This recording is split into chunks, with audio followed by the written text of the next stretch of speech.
Hello everyone, here is Nidhi, student of MSc Mathematics Semester 3, Kanya Mahavidyalaya, Jalandhar. Today I am here to represent a presentation on the topic projection on Banach space. Firstly, we will discuss the important definition that will further useful in theorem. The first definition is idempotent operator. Any linear operator P from a normed space X to itself is said to be idempotent operator if P square is equals to P. हम idempotent operator कब कहेंगे किसी भी linear operator को, जब वो उसकी P square is equals to P हो जाएगा. हम इसके एग्जांपल ले सकते हैं कि जो आइडेंटिटी ऑपरेटर है वो भी एक आइडेम्पोटेंट ऑपरेटर है, क्योंकि आई स्क्वायर इज इक्वल्स टू आई होता है. अगर हम दो बार आइडेंटिटी मैट्रिक्स या फिर आइडेंटिटी को मल्टीप्लाई करते हैं तो वो हमेशा आइडेंटिटी के ही इक्वल आती है. Another definition is projection on a Banach space. An idempotent continuous linear operator from X to itself is called projection on X where X is a Banach space. अभी हम प्रोजेक्शन तभी कहेंगे अगर वो दो चीज़ों को सेटिस्फाई करेगा. The first one is idempotent and the second one is continuous linear operator. Idempotent है तो इट मीन्स वो एक कंडीशन का सेटिस्फाई करेगा, that is P square is equals to P, and then other one is P is continuous on X. Projection prove करने के लिए हमें इन दोनों कंडीशंस को सेटिस्फाई कराना होगा. Now we will move to the statement of this theorem. Let P be any projection on a Banach space. हमें क्या दिया हुआ है कि जो पी है वो कोई भी प्रोजेक्शन है बनाक स्पेस एक्स के ऊपर, जिसमें हमें एम क्या गिवन है, रेंज गिवन है, और एन हमें नल स्पेस गिवन है. और एम और एन जो है वो close linear subspaces of X है, such that X is equals to direct sum of M and N. अभी हमें इसमें क्या दिया हुआ है, हमें बस इनको ये प्रूव कराना है कि जो x है वो डायरेक्ट सम है m और n का. मीन्स हमें क्या प्रूव कराना है कि हम x को यूनिकली एक्सप्रेस कर सकते हैं as the x is uniquely expressed as the elements of m and n इनकी एडिशन के इक्वल. तो हम प्रूफ की तरफ देखते हैं. प्रूफ में हमें गिवन क्या है. Firstly we will see P is projection on a Banach space X. That is अगर प्रोजेक्शन गिवन है मीन्स वो दो कंडीशंस को सेटिस्फाई करा रहा है, that is P square is equals to P and another one is P is continuous. Next one is हमें ये भी कंडीशन गिवन है कि जो M है वो रेंज है और जो N है वो हमारी नल स्पेस है ऑफ P के विद रिस्पेक्ट टू. अगर हमारी M रेंज है तो हम उसे इस तरह से डिफाइन कर सकते हैं M is equals to P of X such that X belongs to X. And N अगर हमारी नल स्पेस है तो हम उसे इस तरह से डिफाइन करेंगे n is equals to x belongs to x and p of x that is transformation कह सकते हैं, प्रोजेक्शन कह सकते हैं, वो क्या होगी, इक्वल्स टू 0 होगी. हमें प्रूफ क्या करना है, x is equals to direct sum of m and n. Means हम इसको x को यूनिकली एक्सप्रेस कर सकते हैं as the addition of both. So move to the proof of this theorem. हम एक एलिमेंट ले रहे हैं x में से, कैपिटल X में से एक हम एलिमेंट लेंगे. लेट सपोज हमने z एक एलिमेंट ले लिया x में से. अगर हमने z को एलिमेंट लिया, अगर हम इसे आइडेंटिटी से मल्टीप्लाई कराएंगे तो हमें पता है कि वो z के इक्वल ही आएगा. I is the identity operator on x. z को हम इस तरह से लिख सकते हैं iz. हमें पता है कि z को iz लिख सकते हैं, प्लस माइनस हमने करवा दिया यहाँ पर pz. जब हमने pz को प्लस माइनस करवा दिया तो हमारे पास क्या बन गया, pz प्लस. जब हमने इनमें से कॉमन ले लिया, रिमेनिंग एलिमेंट्स में से जब हमने कॉमन लिया z, तो हमारे पास क्या आया, pz plus i minus pz. और जो pz है वो हमारा m में से आ रहा है, क्योंकि हमने ऊपर डिफाइन किया है कि जो m है वो रेंज है, जो m है वो हमारी रेंज दी हुई है p की. तो नाउ हमें क्या प्रूफ करना है कि जो pz है, pz तो हमने प्रूफ कर दिया कि वो m में से आ रहा है. अभी हमें क्या प्रूफ करना है कि जो i माइनस p है, i minus p of z है, वो हमारा n में से आ रहा है. मीन्स कि वो एक नल स्पेस है. इसे प्रूफ करने के लिए हम ये देखेंगे कि जो उसकी प्रोजेक्शन है, जो उसकी ट्रांसफॉर्मेशन है, वो इक्वल्स टू 0 आनी चाहिए. तो हम उसी को ही कंसीडर कर लेंगे, that is transformation of i minus P Z is equals to, हम इनको फर्दर अंदर मल्टीप्लाई करवा देंगे तो p of i z minus P Z. I Z को हम z लिख सकते हैं. नेक्स्ट स्टेप में हमने ये किया है p of z minus P Z. तो जब हमने p को अंदर मल्टीप्लाई करवाया तो हमारे पास क्या आया, P Z minus P square Z. अभी हमें पता है कि p एक लीनियर है तो P square is equals to, p linear था इसलिए p इंटू पी स्क्वायर हो गया. तो नेक्स्ट स्टेप में हमने क्या किया, P square is equal to P के इक्वल है because of idempotent operator, because of projection mapping. तो हमें ये दिया हुआ है तो हमारे पास क्या आ गया, P Z minus P Z. तो इससे हमारे पास क्या आ गया कि वो 0 के इक्वल है. 0 के इक्वल मीन्स अगर ट्रांसफॉर्मेशन 0 के इक्वल है, प्रोजेक्शन अगर 0 के equal, it means i minus P Z जो है वो n को बिलोंग कर रहा है. अभी हमने ये चीज़ तो प्रूव कर दी कि अभी हमने ये प्रूव कर दिया कि जो पी जेड है वो m में से आ रहा है, वो i माइनस पी जेड जो है वो n में से आ रहा है, लेकिन हमें अभी ये एक्सप्रेस करना है कि उसकी हमें यूनिकनेस को प्रूफ करना है कि हाँ यूनिकली एक्सप्रेस कर सकते हैं हमें, अगर कोई और भी एलिमेंट आ रहा है तो वो इन दोनों के इक्वल ही होगा।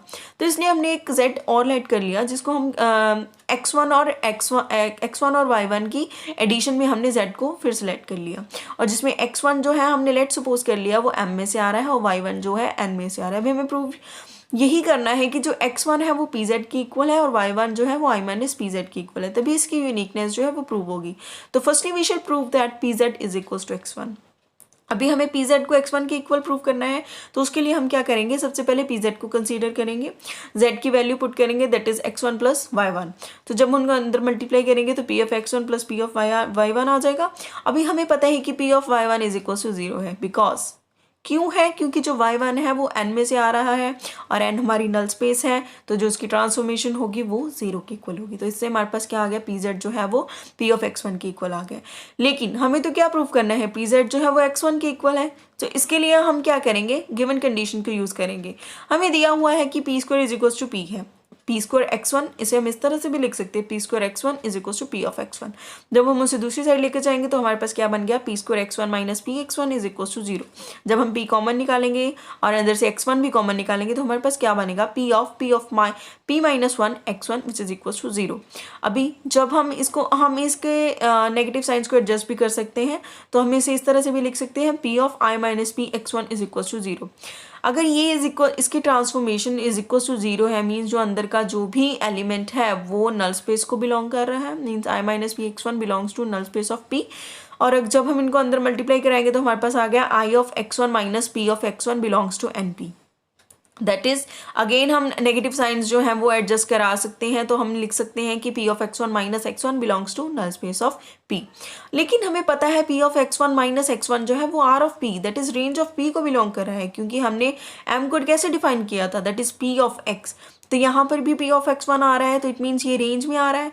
अगर ये नल स्पेस, यही element p of x1 minus x1 अगर ये नल स्पेस को भी बिलोंग कर रहा है, रेंज को भी बिलोंग करे, तो इट मीन्स ये इनकी इंटरसेक्शन को भी बिलोंग करेगा, that is p of x1 minus x1 belongs to n of p intersection r of p। तो अगर ये इनकी इंटरसेक्शन को बिलोंग करे, और हमें पता है जो इनकी इंटरसेक्शन है वो एम्प्टी होती है, दैट इज सिंगलटन सेट, तो it means p of x1 minus x1 जो है वो 0 के इक्वल आ गया। यहाँ से हमारे पास क्या आ गया, p of x1 is equal to x1। तो हमारे पास जब हम बोथ केसेस को कंबाइन करेंगे, that is first and one, तो वहाँ से हमारे पास क्या आ गया, p of set is equal to x1। तो हमने फर्स्ट पार्ट जो है वो प्रूव कर दिया। अभी हमें सेकेंड पार्ट क्या प्रूव करना है, i minus P Z is equal to y1। Uniqueness prove करने के लिए अभी हमें इस एलिमेंट को भी इसके इक्वल प्रूव करना होगा, तो हम वही कंसीडर करेंगे i माइनस पी जेड। तो जब इसको अंदर मल्टीप्लाई करवाया तो हमारे पास आ गया I Z minus P Z. I Z को हम लिख सकते हैं z और minus P Z as it is. z की वैल्यूज पुट करेंगे x1 plus y1 minus P of x1 plus y1। अभी p को अंदर मल्टीप्लाई करा तो हमारे पास क्या आया, x1 plus y1 minus P of x1 minus P y1। और हमें पता है p ऑफ y1 जो है वो 0 के इक्वल है, जैसा कि हमने ऊपर भी किया था, क्योंकि y जो है वो n से बिलोंग कर रहा है और n एक नल स्पेस है। और हमें पता है कि p ऑफ x1 जो है वो x1 के इक्वल है। हमने अभी ऊपर सेकंड पॉइंट में प्रूव किया, by mistake I have written here from 3 but here is from second. So यहाँ पर हमारे पास क्या आ गया, x1 plus y1 minus x1। तो हमारे पास ये चीज़ प्रूव होगी, x1 कैंसिल हो जाएगा बट वी गेट y1। तो i minus P Z is equal to y1। अभी हमने इनकी यूनिकनेस को प्रूव कर दिया है, z is equal to x1 plus y1, और x1 हमारे पास क्या है pz, और y1 हमारे पास क्या है i माइनस pz। और जो x1 है वो हमारा m को बिलोंग कर रहा है, दैट इज pz, और जो y1 है जो कि i माइनस pz है वो हमारा क्या, किसको बिलोंग कर रहा है, n को। मीन्स कि हम इनको यूनिकली रिप्रेजेंट कर सकते हैं। तो मतलब कि x को हम कह सकते हैं कि डायरेक्ट सम ऑफ, हम उसको x को रिप्रेजेंट कर सकते हैं direct sum of m and n। अभी हमने एक चीज़ प्रूव करनी है कि जो ये m और n है ये क्लोज सबस्पेसिस है। वो प्रूव करने के लिए हम आगे फर्दर प्रोसीड करेंगे। हमें पता है कि जो रेंज और नल स्पेस है किसी भी ऑपरेटर की, वो ऑलवेज सबस्पेसिस होते हैं। तो अगर ये ऑलवेज सबस्पेसिस होते हैं तो इट मीन्स m और जो n है वो सबस्पेसिस होंगे x के। अब null space of any bounded linear operator is close, ये हमें पता है कि नल स्पेस जो है कोई भी बाउंडेड लीनियर ऑपरेटर की वो क्लोज होती है। तो एस का सो यहाँ से हमारे पास क्या आ गया, जो n है वो क्लोज सबस्पेस हो गया x का, क्योंकि n हमारे पास नल स्पेस है। सो हमारे पास यहाँ से n क्या आ गया, क्लोज सबस्पेस ऑफ x। अभी हमने n को प्रूव करा दिया कि हमारे पास जो n है वो क्लोज सबस्पेस ऑफ x। अभी हमें n को शो करना है। m को कैसे हम लिख सकते हैं, p of z such that z belongs to x, और that is p of x is equals to x। अब जब भी इसको उधर लेके जाएंगे और कॉमन निकालेंगे x को, तो हमारे पास क्या आया, i minus P X is equals to 0। Means this is the null space. इसको भी हमने नल स्पेस बना दिया, null space of operator i minus P, और i minus P is clearly continuous on x, hence m is also close subspace of x। m भी हो गया close subspace, n भी हो गया क्लोज सबस्पेस, दैट इज हमने सब कुछ डिफाइन कर दिया है। Hence x is equals to m plus n, that is direct sum of m and n, where m and n are closed subspecies of x. Thank you so much.